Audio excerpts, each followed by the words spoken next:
About 3 years ago, People for Portland was formed during a tough time in the city, and they immediately made an impact. Those giant billboards putting a spotlight on what they said was failed leadership in the city of Portland and Multnomah County, and pushing those leaders to take action. But as of now, People for Portland is no more. Dan Levy and Kevin Looper are the co-founders of People for Portland. They're here now to talk about how they moved the needle in politics in Portland. Thank you for being here on Eye on Northwest Politics. Thank you. First of all, why are you ending People for Portland?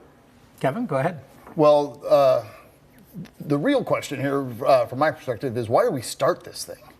And back when we started this, the problems of Portland, homelessness and drugs on the street and trash, weren't as big as the problems that Dan and I saw in politics, which was an incredible veil of denial on elected officials. People who thought we just needed to wait, we could build $400,000 apartment units and give homeless people the keys and it'll be okay, and we can defund the police and things will be fine, and drug use is not a big problem. And we thought, given from the left and right, we'd been very involved in politics, that the most important thing we could do was to pierce that veil and show elected officials that they were vastly out of step with 80% of the people of the city who wanted to have safer environment, more police, clean up the streets, and not wait for a drug addict to tell you that they'd like to get off drugs, because the nature of addiction is that's not going to happen.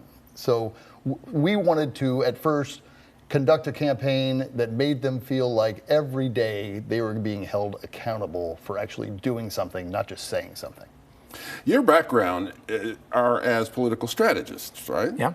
And you came together for this billboard campaign, which was very visible across the city. Giant billboards targeting mostly Mike Schmidt with the Schmidt Show billboards.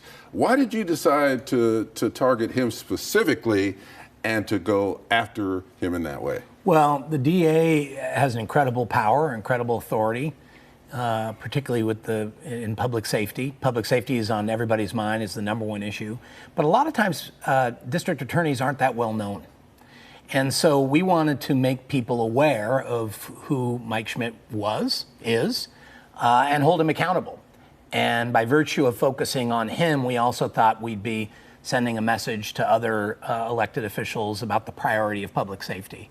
And so that was the rationale behind the Schmidt Show billboards and campaign. You know, we feel like we've shifted the politics and we've shifted the direction of the city.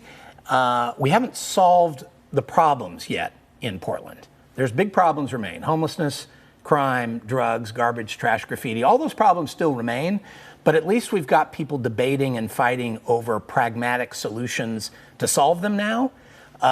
If you look at the candidates running for office, from mayor, county commissioner, city council, you've got a choice. Voters have a choice now between a pragmatic option or a more ideological option, status quo option. And we think that's an accomplishment. And so the future of Portland is now in the hands of the voters over the next 35 days. Who was on People for Portland? Who are some of your supporters, some of your members? Well, it's a truly grassroots organization. When we started, it was Kevin and I. And we've put ads out on social media, et cetera. And over time, we developed a list of about 20,000 people who opted in. We didn't buy a list or anything like that. People chose, they clicked on ads about their concerns of the city, and about 20,000 people joined us. About 15,000 people on social media, close to 3,000 people made donations. So it was a truly bottom-up grassroots organization. If this had just been Kevin and I on a social media account, none of this would have happened. But our folks, the people, the grassroots people, delivered over 1 million email messages over the last 3 years to elected officials. We participated in town halls with hundreds of people and elected officials. So it's truly a grassroots story and a grassroots activist campaign. But we knew early on that if we didn't step forward and take the slings and arrows of all of the reaction, that it wouldn't happen. We knew that 80% of the people out there in the city felt the way that we did. We knew that there were very important donors and stakeholders in the city that felt the same way, but everyone was afraid to speak up. Yeah. And it is true that speaking up took courage. Dan and I both were attacked, and amazingly enough, like, we're both political strategists, and in the public sphere used to being criticized, and they found things that weren't true about us to criticize us for. So they were stretching. That's kind of the nature of politics these days. Par for the course. But that first step Yeah. was an environment that you can't really, right now it seems many of the things that we've said all along are now almost axiomatic, taken for granted. Every candidate for every office is falling all over themselves trying to lay out a plan for Portland. They're still falling all over themselves, but back then everybody thought that what we were doing was incredibly controversial. Well, 3 years ago we were talking about Portland needs 300 or 400 more police. Portland needs to have a ban on camping. We need to crack down on public drug use and recriminalize hard drugs. We need to have a massive effort to clean up the trash and graffiti. We were attacked viciously for that. 2.5 years later, a task force led by the governor endorsed many of those same things. More cops, more shelters, less trash, graffiti, and drugs on the streets. So we felt very vindicated by when the governor convened that task force, that just a couple years earlier, the things we were talking about were very, very controversial. When you look at the impact that you had, I mean, you made a big splash, no doubt about it, and that was intentional. So why end it now? I mean, we got a big election coming up. I'm sure you have some thoughts about candidates and issues. Why end it now? Well, two things. One, the point of all this and People for Portland was to change political reality in order to change reality, the actual world around us. And we are first to admit, reality has not been changed enough in Portland.